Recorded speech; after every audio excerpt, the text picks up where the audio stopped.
ইবাদত কবুল হওয়ার প্রথম এক নাম্বার শর্ত হলো নির্ভেজাল ঈমান। ইবাদত কবুল হওয়ার জন্য আপনার আমার ঈমানটা থাকতে হবে একবারে খাঁটি। এই ঈমানের মাঝে কোনো ধরনের ভেজাল থাকতে পারবে না। ঈমানের মাঝে কোনো ধরনের দুই নম্বরই থাকতে পারবে না। ঈমানটা নির্ভেজাল থাকতে হবে। ঈমানের সাথে ভেজাল মিশ্রিত করা যাবে না। অন্তরে আল্লাহ তাআলার একাত্মবাদ থাকতে হবে। আল্লাহ তাআলার সঙ্গে অন্য কাউকে শরীক করা যাবে না। আল্লাহ তাআলার সঙ্গে অন্য কাউকে অংশীদার স্থাপন করা যাবে না। যদি ঈমানের মাঝে ভেজাল থাকে, ঈমানের মাঝে যদি শিরিক থাকে, ঈমানের মাঝে যদি নেফাক থাকে, ঈমানের মাঝে যদি কুফরি থাকে, যত ইবাদত আপনি করুন, যদি সারাক্ষণ ইবাদত করতে থাকেন, এরপরও ইবাদতের এক পয়সার দামও আল্লাহ তাআলার কাছে নাই। ঈমানটাকে খাঁটি করতে হবে। ঈমানের মজবুত আমাদেরকে বাড়াতে হবে, ঈমানটাকে মজবুত করতে হবে। ঈমানটা সাহাবায়ে কেরাম রাদিয়াল্লাহু তাআলা আনহুম আজমাইন যেভাবে ঈমানটাকে আগুনের উপর পুড়িয়ে অঙ্গার করে ঈমানটাকে মজবুত করেছে, আমাদেরকেও সেভাবে ঈমানটাকে মজবুত করতে হবে। এই জন্য আল্লাহ রাসূল সাল্লাল্লাহু আলাইহি সাল্লাম বলেন, আখলিস দীনাকা ইয়াকফিকাল আমালুল কলিল। ও আমার উম্মতেরা শোনো, যদি তোমার ঈমানটা খাঁটি হয়, ঈমানটাকে যদি খাঁটি রাখতে পারো, ঈমানটা যদি সঠিক হয়, সহি হয়, ঈমানটা যদি তোমার স্ট্রং থাকে, ঈমানের মাঝে যদি কোনো ভেজাল না থাকে, ঈমানের মাঝে যদি কোনো গড়বড় না থাকে, আমালুল কলিল, ওই ঈমান দিয়ে যদি তুমি অল্প আমল করো, তোমার ওই আমলটা তোমার নাজাতের জন্য যথেষ্ট হয়ে যাবে। সুবহানাল্লাহ। ঈমানটা যদি খাঁটি হয়, আমল আপনি হয়তো আপনার কম থাকতে পারে, ইবাদত আপনার কম হতে পারে, কিন্তু এই ইবাদতটা আল্লাহ তাআলার কাছে গ্রহণযোগ্য হবে। আর ঈমানের মাঝে যদি দুর্বলতা থাকে, ঈমানের মাঝে যদি ঘাটতি থাকে, ভেজাল থাকে, যতই ইবাদত করুন, যতই আমল করুন, আমল করতে করতে যদি আমলরত অবস্থায় ইন্তেকালও করেন, এরপর ওই আমলের দাম আল্লাহ তাআলার কাছে নাই। ঈমানকে খাঁটি করতে হবে, ঈমানকে নির্ভেজাল করতে হবে, ঈমানের মাঝে কোনো ধরনের গন্ডগোল রাখা যাবে না। ঈমানটা একবারে নির্ভেজাল করতে হবে। ঈমানের মাঝে কোনো শিরিক থাকতে পারবে না, ঈমানের মাঝে কোনো কুফর থাকতে পারবে না। এই জন্য আল্লাহ রাব্বুল আলামিন কোরআনে বলেন, লাইন আশরাকতা লায়াহবাতান্না আমালুকা ওয়ালা তাকুনান্না মিনাল খাসিরিন। আল্লাহ রাব্বুল আলামিন বলেন, ও বান্দা, তুমি যদি আমি রবের সঙ্গে যদি কাউকে অংশীদার স্থাপন না করো, আমি রবের সঙ্গে যদি কাউকে যদি শরীক স্থাপন করো, অংশীদার স্থাপন যদি করো, ও বান্দা, যত আমল তুমি করেছ সমস্ত আমলগুলা তোমার বরবাদ হয়ে যাবে। যতই আপনি আমল করুন, শিরিক যদি ঈমানের ভিতর থাকে, আল্লাহ তাআলার সাথে যদি কাউকে অংশীদার স্থাপন করে, তাহলে যত আমল ছিল সব আমল আল্লাহ তাআলা বরবাদ করে দেবে। আপনার আমল নামায় আর কোনো আমল থাকবে না, আমল নামা শূন্য হয়ে যাবে। আল্লাহ তাআলার সঙ্গে যদি শরীক স্থাপন করে আপনার কথা বার্তায়, কাজে, কর্মে, শুধু সেজদা দিলে আল্লাহ তাআলার সঙ্গে শিরক হয়, বিষয়টা এমন নয়। কথার মাঝেও শিরক আছে না নাই? আছে। মানুষের কথার কারণে, হালকা কথার কারণেও ঈমানটা চলে যাওয়ার সম্ভাবনা থাকে। এই জন্য আপনার সর্বক্ষেত্রে ঈমানটা মজবুত রাখার চেষ্টা করতে হবে। ঈমানের মাঝে যদি গন্ডগোল ঢুকে যায়, ঈমানের মাঝে যদি শিরিক ঢুকে যায়, তাহলে যত আমল আপনার পূর্বে ছিল সব আমল আল্লাহ তাআলা বরবাদ করে দেবেন। এই জন্য হাদিসে কুদসিতে আল্লাহ রাব্বুল আলামিন বলেন, ইয়া ইবনে আদম লাউ আতাইতানি বিকুরাবিল আরদি খাতায়া সুম্মা লাকিতানি লা তুশরিকু বি শাইআন লা আতাইতুকা বিকুরাবিহা মাগফিরা। আল্লাহ রাব্বুল আলামিন বলেন, ও বনি আদম, ও আমার বান্দারা শোনো, তোমাদের আমল নামায় কিংবা তুমি যদি পৃথিবী সমপরিমাণ গুনাহ নিয়ে যদি আমি আল্লাহর দরবারে আসো, পৃথিবী সমপরিমাণ যদি গুনাহ নিয়ে আমি রবের কাছে যদি তুমি আসো, তোমার ওই গুনার মাঝে যদি শিরকের গুনাহ না থাকে, তোমার ওই গুনার মাঝে যদি আমি আল্লাহ তাআলার সঙ্গে অংশীদার স্থাপনের গুনাহ না থাকে, আমি আল্লাহ রব্বুল আলামিন, তুমি পৃথিবী সমপরিমাণ গুনাহ নিয়ে এসেছ, আর আমি আল্লাহ পৃথিবী সমপরিমাণ ক্ষমা নিয়ে তোমার কাছে যাব। সুবহানাল্লাহ। আল্লাহ তাআলা বলছেন, যদি তোমার আমলনামা যদি এত এত গুনাহ থাকে, এই পৃথিবী সমপরিমাণ যদি গুনাহ নিয়ে তুমি আমি রবের কাছে আসো, কিন্তু ওই গুনার মাঝে যদি শিরকের গুনাহ না থাকে, আমি আল্লাহ পৃথিবী সমপরিমাণ ক্ষমা নিয়ে তোমার কাছে যাব। সুবহানাল্লাহ। এই জন্য এক নাম্বার, আমি অল্পতে কথাগুলো শেষ করতেছি। এক নাম্বার ইমান, ইমানটাকে নির্ভেজাল রাখতে হবে। ইমানের মাঝে কোনো গন্ডগোল রাখা যাবে না। ইমান যদি আপনার ঠিক থাকে, আপনার আমল কম হতে পারে, ইবাদত কম হতে পারে, কিন্তু ওই ইবাদতটা আল্লাহ তাআলার কাছে গ্রহণযোগ্য হবে। আর যদি ইমানের মাঝে দুর্বলতা থাকে, ইমানের মাঝে বেজাল থাকে, সারাদিন আমল করলেও আল্লাহ তাআলার কাছে আমল গ্রহণযোগ্য হবে না। এটা গেল এক নম্বর সত্য, ইবাদত কবুল হবার জন্য। ইবাদত কবুল করাতে চাইলে আগে ইমানটাকে খাঁটি করে ইবাদত করতে হবে। 2 নম্বর সত্য হলো ইখলাস বা নিষ্ঠা। ইখলাস মানে হলো ইবাদতকে লৌকিকতা থেকে দূরে রাখতে হবে। ইবাদতের মাঝে রিয়া আনা যাবে না। ইবাদত আমি করতেছি, আমার এই ইবাদত কেবলমাত্র একমাত্র কার জন্য? কথা বলেন, আল্লাহর জন্য। এই ইবাদত আমি করতেছি, আমাকে ওই লোক ভালো বলবে, আমাকে ওই মানুষটা খুব ভালো জানবে, এই নিয়ত রাখা যাবে না। ইবাদতটা শুধুমাত্র আল্লাহ তাআলার জন্য খাস করতে হবে, কোনো লৌকিকতা রাখা যাবে না, নিষ্ঠার সাথে ইবাদত করতে হবে।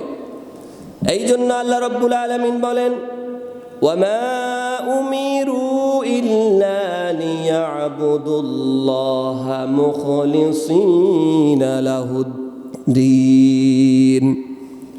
আল্লাহ রাব্বুল আলামিন বলেন, ও আমার বান্দারা শোনো, তোমাদের প্রতি আমি আল্লাহ রাব্বুল আলামিনের নির্দেশ হলো, আমি আল্লাহর আদেশ হলো, তোমরা যে ইবাদত করবে, তোমরা যে আমল করবে, ওই আমলটা কেবলমাত্র একমাত্র একনিষ্ঠতার সাথে আমি আল্লাহর জন্য করবে।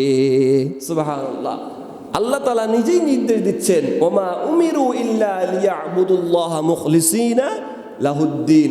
যে ইবাদত তুমি করবে, যে আমল তুমি করবে, আমি আল্লাহ তোমাকে নির্দেশ দিচ্ছি, ওই আমলটা কেবলমাত্র একমাত্র আমি আল্লাহর জন্য করতে হবে। এই ইবাদতের মাঝে কোনো ধরনের নিয়তের ক্ষেত্রে কোনো ধরনের ঘাটতি রাখা যাবে না। আমাকে মানুষ দেখতেছে, আমি ভালো ওয়াজ করতেছি, আমাকে মানুষ ভালো বলবে, আমি আমল করতেছি, আমি নামাজ পড়তেছি, আমাকে মানুষ ভালো বলবে, এই নিয়ত যদি থাকে, এই ইবাদত আল্লাহ তাআলার কাছে গ্রহণযোগ্য হবে না। ইবাদতের জন্য নিয়তটাকে সহি করতে হবে, ইখলাস থাকতে হবে অন্তরে। আমি কাজটা করতেছি আল্লাহর জন্য, এই কাজটা, এই আমলটা, এই ইবাদতটা আমি করতেছি একমাত্র আল্লাহকে রাজি খুশি করার জন্য। এই জন্য নিয়ত ঠিক রাখতে হবে। আল্লাহ রাসূল সাল্লাল্লাহু আলাইহি সাল্লাম নিয়তের ব্যাপারে বলেন, ইন্নামাল আ'মালু বিন্নিয়াত। আল্লাহ রাসূল সাল্লাল্লাহু আলাইহি সাল্লাম বলেন, ও আমার উম্মতেরা শোনো, তোমাদের সমস্ত কাজ, তোমাদের সমস্ত আমলগুলো তোমাদের নিয়তের উপরে নির্ভর করে। তোমার নিয়তটা যদি ঠিক থাকে, নিয়তটা যদি সহি থাকে, আমলটা যদি একমাত্র আল্লাহর জন্য হয়, সে আমলটা আল্লাহ কবুল করে নেয়। যদি নিয়তের ভিতর ঘাটতি থাকে, ওই আমল আল্লাহ তাআলার দরবারে কবুল হয় না। নিয়তটাকে সহি রাখতে হবে, নিয়তটাকে ঠিক রাখতে হবে। নিয়তটা কত গুরুত্বপূর্ণ আরেকটি হাদিস শুনলে বুঝবেন। কিয়ামতের দিন আল্লাহ তাআলা 3 শ্রেণীর মানুষকে তার সামনে হাজির করাবেন। কয় শ্রেণী? 3 শ্রেণীর মানুষকে। এই 3 শ্রেণীর মানুষ হলো তারা যারা দুনিয়ায় ইবাদত করেছে, আমল করেছে, বান্দিগি করেছে মানুষকে দেখানোর জন্য। তারা মানুষকে খুশি করার জন্য, মানুষের বাহবা, মানুষের প্রশংসা পাওয়ার জন্য এই আমলগুলো তারা করেছে। এই রকম 3 শ্রেণীর মানুষকে আল্লাহ তাআলা তার সামনে হাজির করাবেন। তার 1 নাম্বার হলো আলেম। 1 নাম্বার আলেম কিংবা কারি। কিয়ামতের ময়দানে আলেম কিংবা কারিকে আল্লাহর সামনে দাঁড় করানো হবে। আল্লাহ রব্বুল আলামিন তার ওই বান্দাকে, ওই আলেমকে বলবে, ও আমার বান্দা, তোমাকে আমি জ্ঞান দান করেছি, কোরআনের জ্ঞান তোমাকে দিয়েছিলাম, কোরআনের জ্ঞান তুমি পেয়েছ, তোমাকে আমি ভালো কণ্ঠ দিয়েছি, তোমাকে আমি হাফেজ বানিয়েছি, বড় আলেম বানিয়েছি, তুমি তোমার ওই এলেমগুলো কোন কাজে, কোন পথে ব্যয় করেছ? আল্লাহ রব্বুল আলামিন যখন বান্দাকে প্রশ্ন করবে, আমলগুলা, এই জ্ঞানগুলা তুমি কোন পথে, কাকে রাজি খুশি করার জন্য ব্যয় করেছ? বান্দা এবার আল্লাহকে বলবে, ও আল্লাহ, আপনি আমাকে জ্ঞান দান করেছেন, কোরআনের জ্ঞান দিয়েছেন, হাদিসের জ্ঞান দিয়েছেন, ইসলামের জ্ঞান দিয়েছেন, ভালো কণ্ঠ দিয়েছেন, আমি ভালো তেলাওয়াত করেছি, মানুষ আমার তেলাওয়াত শুনে খুশি হয়ে গিয়েছে, প্রশংসা করেছে, আমি মানুষের প্রশংসা পাওয়ার জন্য করেছি, এই কাজগুলো মানুষের সামনে আমি করেছি আপনার প্রশংসা পাওয়ার জন্য। আল্লাহ রব্বুল আলামিন বলবেন, কাযাবতা, ও বান্দা, তুমি মিথ্যা বলতেছ, তোমাকে আমি জ্ঞান দান করেছি, মানুষের সামনে তুমি আলোচনা করেছ, কোরআন তেলাওয়াত করেছ মানুষের বাহবা পাওয়ার জন্য, মানুষের প্রশংসা পাওয়ার জন্য। আমি আল্লাহর জন্য তুমি ইবাদত করনি, আমি আল্লাহকে রাজি খুশি করার জন্য তুমি তেলাওয়াত করনি, আমি আল্লাহকে রাজি খুশি করার জন্য আলোচনা করনি, আমি আল্লাহ তোমার প্রশংসা করব এই জন্য করনি, তুমি করেছো মানুষের প্রশংসা পাওয়ার জন্য। আল্লাহ রব্বুল আলামিন ফেরেশতাদেরকে ডাক দিয়ে বলবে, ও ফেরেশতাকে ধরো, একে ধরে তোমরা উপর করে জাহান্নামে নিক্ষেপ করে দাও। নাউযুবিল্লাহ। 1 নাম্বার, প্রথম এই শ্রেণীর মানুষকে আল্লাহ তাআলা কিয়ামতের দিন তার সামনে হাজির করাবেন, বলবে, তোমাকে এত জ্ঞান আমি দান করেছি, এত এলেম তোমাকে আমি দিয়েছি, তোমার এলেমের অহংকার ছিল মানুষের মাঝে, ওই এলেম দিয়ে তুমি কি করেছ, কোন পথে এলেমগুলো ব্যয় করেছ? বান্দা বলবে, আমি মানুষকে আপনার পথে ডেকেছি আপনাকে রাজি খুশি করার জন্য। আল্লাহ বলবে, নয়, তুমি মানুষের সামনে আলোচনা করেছ মানুষের প্রশংসা পাওয়ার জন্য। এখন আমার অন্তরে যদি এই নিয়ত থাকে মানুষ আমার প্রশংসা করবে, এই জন্য আমি আল্লাহর কাছে ধরা খাবো, কিন্তু আমার নিয়ত সহি, আমি আল্লাহকে রাজি খুশি করার জন্য আলোচনা করব, তেলাওয়াত করব, ওয়াজ করব, মানুষ যদি প্রশংসা করে সেটা মানুষের ব্যক্তিগত ব্যাপার, কিন্তু আমার নিয়ত থাকতে হবে কি, মানুষকে খুশি করার জন্য না আল্লাহকে? আল্লাহকে। মানুষ প্রশংসা করতেই পারে, এটা মানুষের বিষয়, কিন্তু যে আলোচনা করবে, যে তেলাওয়াত করবে, যে মানুষের সামনে কোরআন তেলাওয়াত করবে, তার নিয়তটা থাকতে হবে একমাত্র আল্লাহকে রাজি খুশি করার জন্য। প্রথম নাম্বার গেল। 2 নাম্বার, দ্বিতীয় শ্রেণীর মানুষ হলো সে, যে ব্যক্তি দুনিয়া থাকা অবস্থায় আল্লাহ তাআলা তাকে ধন সম্পদ দিয়েছে, অঢেল সম্পদের মালিক বানিয়েছে, টাকা পয়সা দিয়েছে, ব্যবসা বাণিজ্য ভালো ছিল, কোটি কোটি টাকার মালিক, লক্ষ লক্ষ টাকার মালিক। ওই বান্দাকে আল্লাহর সামনে হাজির করা হবে। আল্লাহ রব্বুল আলামিন বান্দাকে বলবে, ও বান্দা, তোমাকে আমি দুনিয়া এত এত ধন সম্পদ দিয়েছি, টাকা পয়সা দিয়েছি, তোমার ব্যবসা বাণিজ্য ভালো ছিল, কোটি কোটি টাকার মালিক ছিলে, তোমার ব্যাংক ব্যালেন্স ছিল, গাড়ি বাড়ি ছিল, সব ছিল তোমার, তুমি আমার দেওয়া ওই ধন সম্পদগুলো কোন কাজে ব্যয় করেছ, কোন পথে ব্যয় করেছ? হালাল পথে ব্যয় করেছ নাকি হারাম পথে ব্যয় করেছ? বান্দা আল্লাহকে বলবে, আয় রব্বুল আলামিন, আপনি আমাকে যেই ধন সম্পদ দিয়েছেন, যেই টাকার মালিক আপনি আমাকে বানিয়েছেন, আমি ওই টাকাগুলো, ওই ধন সম্পদগুলো আপনার রাস্তায় ব্যয় করেছি, আপনার রাস্তায় দান করেছি। আপনি যে পথ দিয়েছেন হালাল পথে আমি মানুষের জন্য ব্যয় করেছি, হালাল পথে ইনকাম করেছি, হালাল পথে ব্যয় করেছি। আল্লাহ বলবে, না, তোমাকে আমি যে ধন সম্পদ দিয়েছিলাম তুমি আমাকে রাজি খুশি করার জন্য করনি, তুমি মানুষকে দান করেছ, মানুষকে টাকা পয়সা দিয়েছ, মানুষ তোমাকে ভালো বলবে, মানুষ তোমাকে দানবীর বলবে, মানুষকে হেঁটে হেঁটে বলেছ আমি এত টাকা দিয়েছি মসজিদের জন্য, আমি এত টাকা দিয়েছি ওই মানুষটাকে, আমি এত টাকা দিয়েছি ওই লোকের মেয়ের বিয়ে হচ্ছে না তার বিয়ের জন্য, মানুষকে হেঁটে হেঁটে বলেছ। তুমি যে দানগুলো করেছ মানুষের বাহবা পাওয়ার জন্য করেছ, মানুষের প্রশংসা পাওয়ার জন্য তুমি সেগুলো করেছ। আল্লাহ রাব্বুল আলামিন এবার ফেরেশতাদেরকে ডাক দিয়ে বলবো, ওই ফেরেশতাকে ধর, একেও উপর করে তুমি জাহান্নামে নিক্ষেপ করে দাও। নাউযুবিল্লাহ। দানবীর হাজি গাজী আমাদের সমাজে আছে না নাই? আছে। 1 টাকা দেখ আর 10 টাকা দেখ, মানুষকে হেঁটে হেঁটে বলবো আমি এই কাজটা করেছি, ওইখানে এত টাকা দিয়েছি, ওই কাজে এত টাকা দান করেছি। এরকম মানুষ আমাদের সমাজে নাই? আছে, অ্যাভেলেবেল।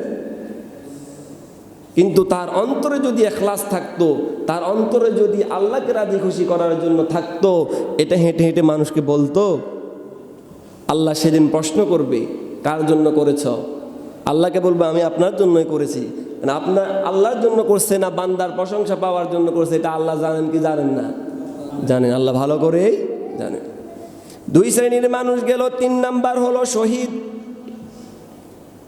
যারা জিহাদের ময়দানে নিজের জীবনটা বিলীন করে দিয়েছে। ওই শহীদকে আল্লাহর সামনে হাজির করা হবে। আল্লাহ রাব্বুল আলামিন তাকে এবার প্রশ্ন করবেন, ও বান্দা তুমি জীবন দিয়েছ, তোমাকে আমি সুন্দর একটি জীবন আমি দুনিয়ায় দান করেছি, তুমি রক্ত দিয়েছ, শহীদ হয়েছ, কার জন্য হয়েছ, কি জন্য হয়েছ? বান্দা এবার আল্লাহকে বলবে, আয় আল্লাহ, আপনার দিন কায়েম করার জন্য আমি আমার শরীরে তাজা রক্ত জমিনে ঢেলে দিয়েছি। আল্লাহ রাব্বুল আলামিন বলবে, বান্দা না, আমার দিন কায়েম হোক তুমি সেই জন্য জমিনে রক্ত দাওনি, তুমি জমিনে রক্ত দিয়েছ, তুমি যখন ইন্তেকাল করবে মানুষ তোমাকে শহীদ হিসেবে ডাকবে। এই জন্য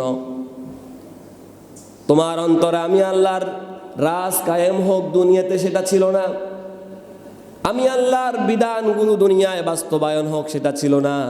তুমি চেয়েছো মানুষ তোমাকে শহীদ বলবে, তোমার নামের আগে শহীদ শব্দটা বসবে, এই জন্য তুমি শহীদ হয়েছ। ও বান্দা আমার জন্য হওনি। আল্লাহ রাব্বুল আলামিন ফেরেশতাদেরকে ডাক দিয়ে বলবো, ফেরেশতারা একে ধরেও তোমরা উল্টো করে জাহান্নামে নিক্ষেপ করো। নাউযুবিল্লাহ। এই জন্য ইখলাস, নিয়ত আপনার সহি থাকতে হবে। নিয়ত ইখলাস যদি সহি থাকে, নিয়ত যদি সহি থাকে, আপনার আমলটা যদি অল্প হয় সেটাও আল্লাহর দরবারে কবুল হয়ে যাবে। আর যদি নিয়তে যদি গড়বড় থাকে, ইমানে যদি গড়বড় থাকে, যতই আমল করুন নিজের জীবন পর্যন্ত যদি বিলিয়ে দেন, এটারও কোনো গ্রহণযোগ্যতা আল্লাহ তাআলার কাছে নাই। তাহলে ইবাদত কবুল হওয়ার প্রথম শর্ত হলো কি? ঠিক রাখা ইমান। কি? ইমান ঠিক রাখা। 2 নাম্বার ইখলাসের সাথে নিয়তকে পরিশুদ্ধ করে আল্লাহ তাআলার ইবাদত করা। 2 নাম্বার গেল। আসুন 3 নাম্বার শর্ত হলো ইবাদত কবুল হওয়ার জন্য আল্লাহ রাসূল সাল্লাল্লাহু আলাইহি সাল্লামের দেখানো পথে ইবাদত করা, রাসূলের সুন্নাহ অনুযায়ী ইবাদত করা। এই জন্য আল্লাহ রাসূল সাল্লাল্লাহু আলাইহি সাল্লাম বলেন, তারাকতু ফীকুম আমরাইন লান তাদিল্লু মা তামাসসাকতুম বিহিমা কিতাবাল্লাহি ওয়া সুন্নাতা রাসূলিহি ওয়া সুন্নাতা নবিয়্যিহি। আল্লাহ রাসূল সাল্লাল্লাহু আলাইহি সাল্লাম বলেন, ও আমার উম্মতেরা শোনো, তোমাদের মাঝে আমি 2টি জিনিস রেখে যাচ্ছি, এই 2টি জিনিসকে যদি তোমরা আঁকড়ে ধরতে পারো, এই 2টি জিনিসকে যদি তোমরা শক্ত করে ধরতে পারো, তাহলে তোমরা কখনো পথভ্রষ্ট হবে না, তাহলে তোমরা কখনো পথ হারাবে না। আল্লাহ রাসূল সাল্লাল্লাহু আলাইহি সাল্লাম বলেন, কিতাবাল্লাহি ওয়া সুন্নাতা রাসূলিহি। 1 নাম্বার হলো আল্লাহর কোরআন তোমাদের সামনে, তোমাদের মাঝে আমি রেখে যাচ্ছি। এই কোরআনটাকে যদি আঁকড়ে ধরতে পারো, এই কোরআনটাকে যদি মজবুত করে ধরতে পারো, তাহলে তোমরা কখনো পথভ্রষ্ট হবে না।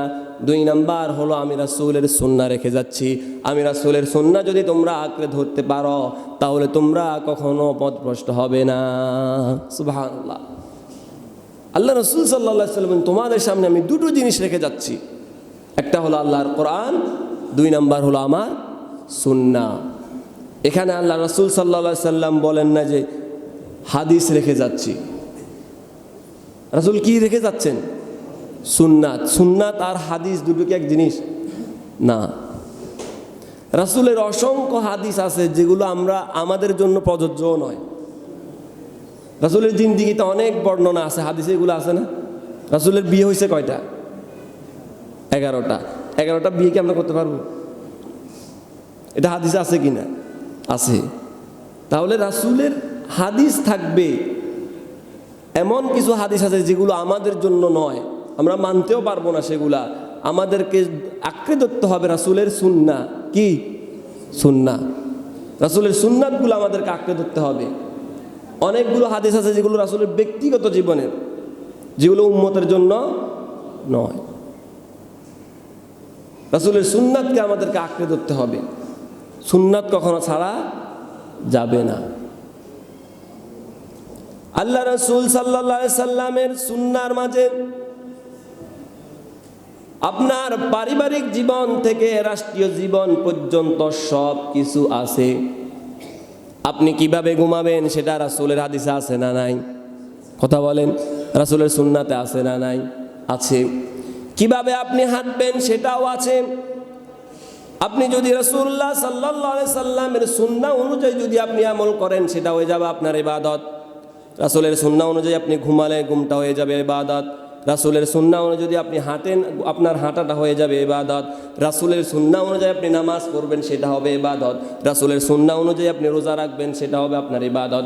রাসূলের সুন্নাহ অনুযায়ী আপনি আপনার পরিবার পরিচালনা করবেন সেটা হবে আপনার ইবাদত।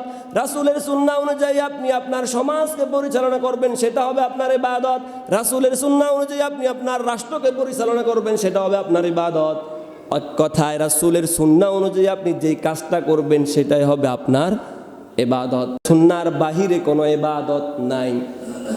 আপনি যেই কাজটা করবেন সেটা যদি রাসূলের সুন্নাহ অনুযায়ী করেন সেটাই ইবাদত হয়ে যাবে। সুবহানাল্লাহ। রাসূলের দেখানো পথে, রাসূলের দেখানো মতে আপনি যেই কাজটাই করবেন, যেই কাজটা আপনি করবেন সেটা আপনার জন্য ইবাদত হয়ে যাবে। কাজ তো আমরা অনেকে করি, অনেক কাজই আমরা করি, কাজটা যদি রাসূলের দেখানো মতো হয় সেটা কি হবে? ইবাদত হয়ে যাবে। এই জন্য আল্লাহ রাসূল সাল্লাল্লাহু আলাইহি সাল্লাম এক হাদিসে বলেছেন, মান রাগিবা আন সুন্নতি ফালাইসা মিন্নি। ও আমার উম্মতেরা শোনো, যে ব্যক্তি আমার সুন্নাহ থেকে মুখ ফিরিয়ে নেবে ওই ব্যক্তিটা আমার উম্মতদের অন্তর্ভুক্ত নয়। নাউযুবিল্লাহ। আল্লাহ রাসূল সাল্লাল্লাহু আলাইহি সাল্লাম বলেন, যে ব্যক্তি আমার সুন্নাহ থেকে মুখ ফিরিয়ে নেবে, আমি রাসূলের ইত্তেবা করবে না, আমি রাসূলের অনুসরণ করবে না, যে ব্যক্তি আমার সুন্নাহ থেকে মুখ ফিরিয়ে নেবে সে আমার উম্মতদের অন্তর্ভুক্ত নয়। আর আল্লাহ রাসূলকে অনুকরণ করা মানে আল্লাহকে অনুকরণ করা। কুল আতিউল্লাহা ওয়া আতিউর রাসূল। আপনি আল্লাহকে রাসূলকে যদি আপনি ভালোবাসতে পারেন, কুল ইন কুনতুম তুহিব্বুনাল্লাহ ফাত্তাবিউনি ইউহিব্বুকুমুল্লাহ ওয়া ইয়াগফির লাকুম যুনুবাকুম আল্লাহু গফুরুর রহিম। আপনি যদি রাসূলের ইত্তেবা করতে পারেন, রাসূলকে যদি আপনি অনুসরণ করতে পারেন, রাসূলের এই অনুকরণের মাধ্যমে আপনি পাবেন কাকে? কথা বলেন, কাকে? আল্লাহকে। আর যদি রাসূলের অনুকরণের বাহিরে গিয়ে যদি আপনি আল্লাহকে হারিকেন নিয়ে খুঁজেন, এরপর আপনি আল্লাহকে পাবেন না। এই জন্য রাসূলের সুন্নাহর ভিতর আমাদেরকে আসতে হবে। ইবাদত কবুলের 3 নাম্বার শর্ত, এক ঈমানকে পরিশুদ্ধ করতে হবে, ঈমানকে ঠিক রাখতে হবে। 2 নিয়ত ইখলাস রাখতে হবে। 3 নাম্বার রাসূলের সুন্নাহ অনুযায়ী আমল করতে হবে। এবার আসুন 4 নাম্বার শর্ত হলো হালাল ভক্ষণ করতে হবে, হারামকে বর্জন করতে হবে। হালাল রিজিক অন্বেষণ করতে হবে, হালাল রিজিক গ্রহণ করতে হবে, হারামের ধারে কাছেও যাওয়া যাবে না।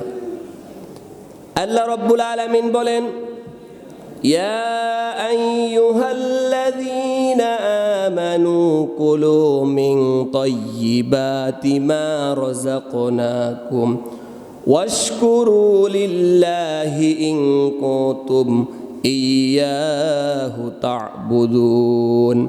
আল্লাহ রাব্বুল আলামিন বলেন, ইয়া আইয়ুহাল্লাযীনা আমানু, হে ঈমানদারেরা। আল্লাহ তাআলা যদি এখানে বলতেন ইয়া আইয়ুহান নাস, ও মানুষেরা, মানুষের মাঝে সকল ধর্মের মানুষ পড়ে কি পড়ে না? পড়ে। সকল ধর্মের মানুষের জন্য রিজিক আছে না নাই? আছে। কিন্তু আল্লাহ তাআলা তাদেরকে ডাক দেন নাই, আল্লাহ তাআলা ডাক দিয়েছেন আমাকে আপনাকে, ইয়া আইয়ুহাল্লাযীনা আমানু, যারা ঈমান এনেছ, ঈমানের দাবি করো, যারা মুসলমান দাবি করো, কুলু মিন তাইয়্যিবাতি মা রাযাকনাকুম, আমি আল্লাহ তোমাদের জন্য যে হালাল রিজিক দিয়েছি যে উত্তম রিজিক তোমাদের জন্য দিয়েছি তোমরা সে হালাল রিজিক গ্রহণ করো, তোমরা সেই উত্তম রিজিক গ্রহণ করো, হারামের কাছেও যেও না, হালালের সঙ্গে হারামকে মিশ্রিত করো না। হালালের সঙ্গে হারাম মিশ্রিত করে আমাদের দেশে ব্যবসা বাণিজ্য আছে না নাই? জিনিসটা কিন্তু আপনার হালাল। আপনি যখন একটা গাভী থেকে দুধ নেবেন সেখানে আপনি 2 লিটার 3 লিটার 5 লিটার 10 লিটার পাবেন। ওই 10 লিটার পানির ভিতর ওই 10 লিটার দুধের ভিতর আপনি 2 লিটার পানি মিশিয়ে দিয়েছেন, হারাম না হালাল?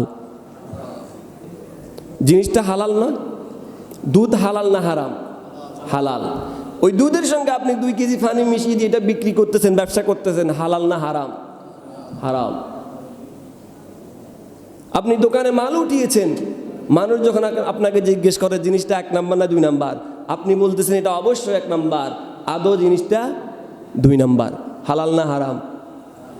হারাম।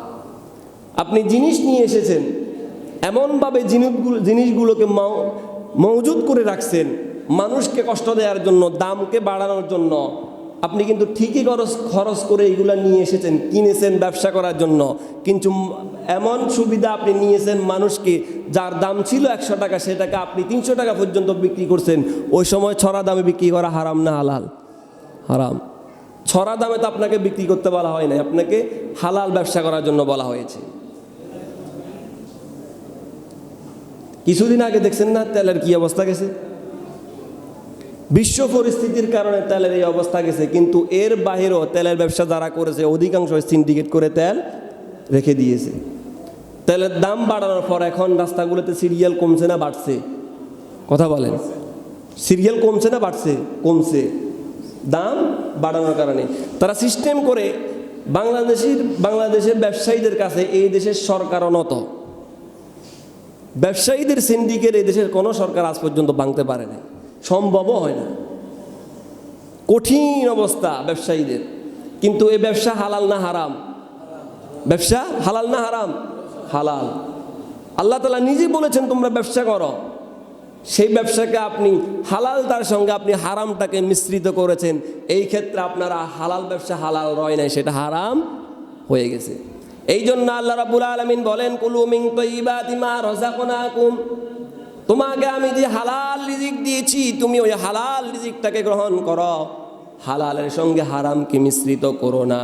ওয়াশকুরু লিল্লাহি ইন কুনতুম ইয়াহু তা'বুদুন, আর আমি আল্লাহর শুকরিয়া আদায় করো যদি তোমরা আমার ইবাদত করে থাকো। সুবহানাল্লাহ। আল্লাহ তাআলা বলছেন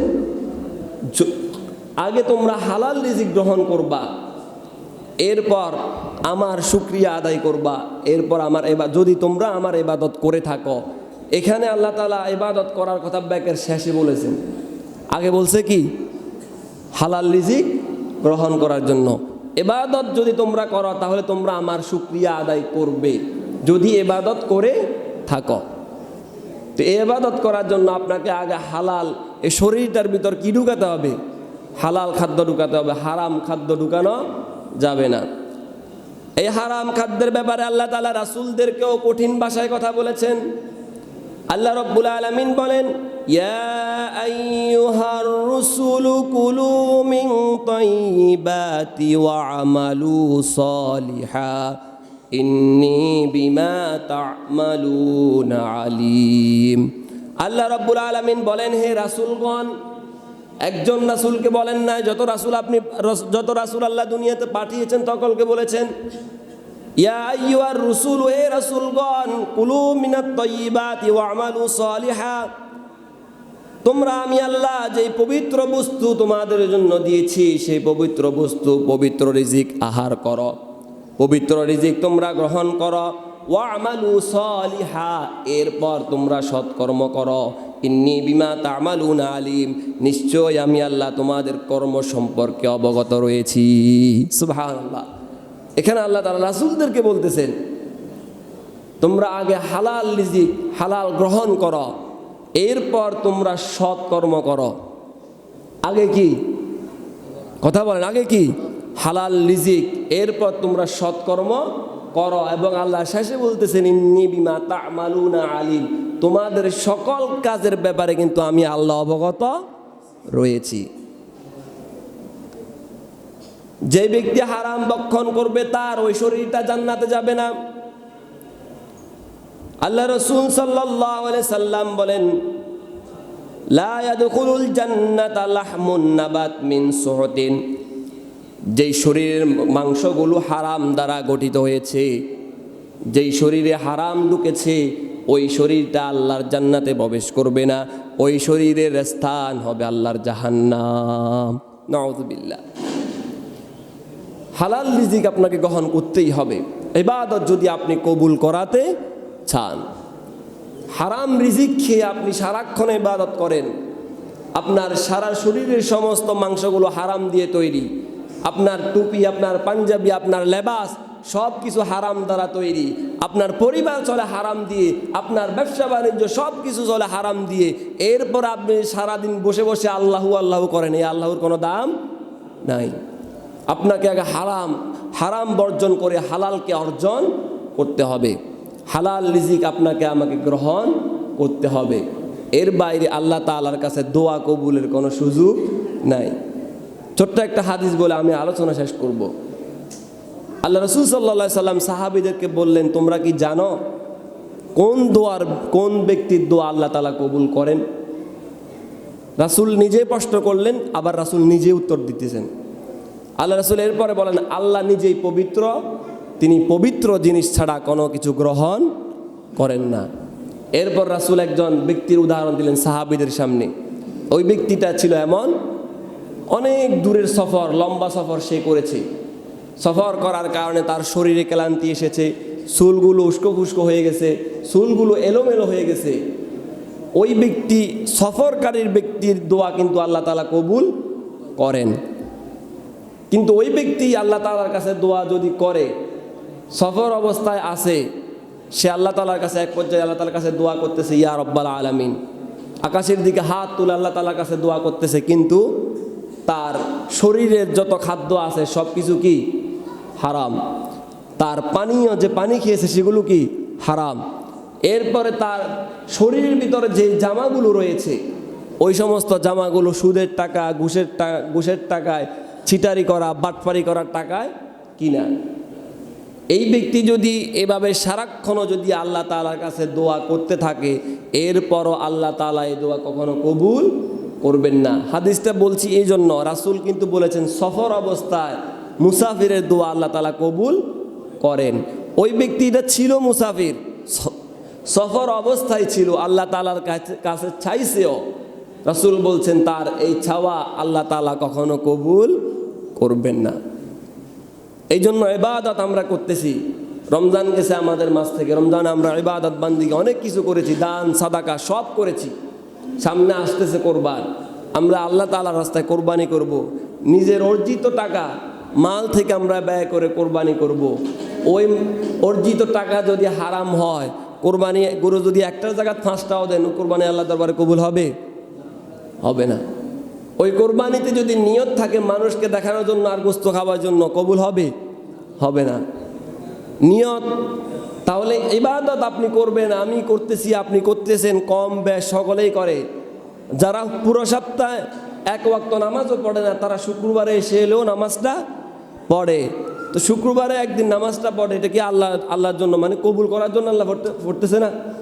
আল্লাহ কবুল করবে এই জন্য তো পড়তেছে নাকি? এই নিয়ত তো মোটামুটি সকলেরা আছে। সারা সপ্তাহ নামাজ না পড়লে না কিছু হবে না, আল্লাহ মাফ করে দিবে। মাফ করবে না? কথা বলে, মাফ করবে না? এমনি এমনি আল্লাহ মাফ করে দিবে। মাফ করবে যদি তাওবা করে, ইখলাসের সাথে তাওবা করে যদি ফিরে এসে যদি নামাজ কন্টিনিউ করতে পারেন। তার পরে আগে তাওবা করে ওই রাস্তা থেকে ফিরে আসতে হবে যে আমি আজকে থেকে আর নামাজ কাজা করব না, 5 ওয়াক্ত নামাজ পড়ব। আল্লাহ যত নামাজ আমি ছেড়েছি আপনি আমাকে দয়া করে মাফ করে দেন। যদি ইখলাসের সাথে যদি তাওবাটা করা যায়, তাহলে হয়তো আল্লাহ যদি মন চায় আল্লাহ মাফ করে দেবেন, না করলে তার কিছু করার নাই।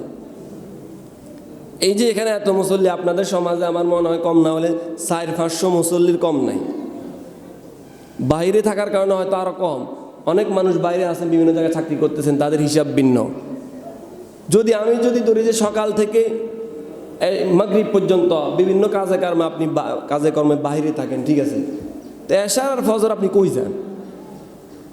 এশার আর ফজরে কি মানুষ ঘরে থাকে না? কথা বলেন না। আপনাদের সমাজের কি এরা যে যুবক শ্রেণী যারা আছে একটা ঠিকভাবে নামাজ পড়ে না? যুবক তো বাদে দিলাম, মুরব্বীরাও নামাজ পড়ে না, বললে আরও উল্টা গোস্বা হয়। নামাজের কথা বললে গোস্বা হয়। আমি এই সমাজে এসে দেখছি, আল্লাহ আকবার। এই যে কি করবেন আপনি? এরা তো ইবাদত করতেছে না, ঠিক আছে, কিন্তু যারা ইবাদত করতেছে তাদের ইবাদতে যদি গন্ডগোল থাকে, নিয়তে যদি গন্ডগোল থাকে, তাদের ইবাদত কি কবুল হবে? হবে না। এত বছর আমরা 55 বছর, 60 বছর, 70 বছর নামাজ পড়তেছেন, ঠিক আছে, নামাজ পড়ছেন আপনি। একটু চিন্তা করেন তো, এই 60-70 বছরের এক ওয়াক্ত নামাজ, একটা সেজদাও আল্লাহর দরবারে কবুল হয়নি। কিছু করার আছে? আল্লাহ যদি ধরে কিছু করতে পারবেন? পারবেন না। এই জন্য সকলের প্রতি আমার উদাত্ত আহ্বান, নামাজটা ঠিক করুন। আপনি যতই গুনাহ করেন, নামাজটা ঠিক করুন। একসময় না একসময় ইনশাল্লাহ এই নামাজ আপনাকে গুনাহ থেকে বের করে আনবেই, যদি আপনি চেষ্টা করেন। তাহলে ইবাদত কবুল করানোর জন্য শর্ত হলো 4টা। 1 নাম্বার ঈমান ঠিক রাখতে হবে, 2 নাম্বার ইখলাস, নিয়ত পরিশুদ্ধ থাকতে হবে, 3 নাম্বার রাসূলের দেখানো পথে, রাসূলের দেখানো মতে ইবাদত করতে হবে, 4 নাম্বার হালাল রিজিক গ্রহণ করতে হবে, হারাম থেকে দূরে থাকতে হবে। আল্লাহ তাআলা আমাদেরকে আমলগুলো করার তৌফিক দান করুন। ওয়া আখিরু দাওয়ানা আলহামদুলিল্লাহি রাব্বিল আলামিন।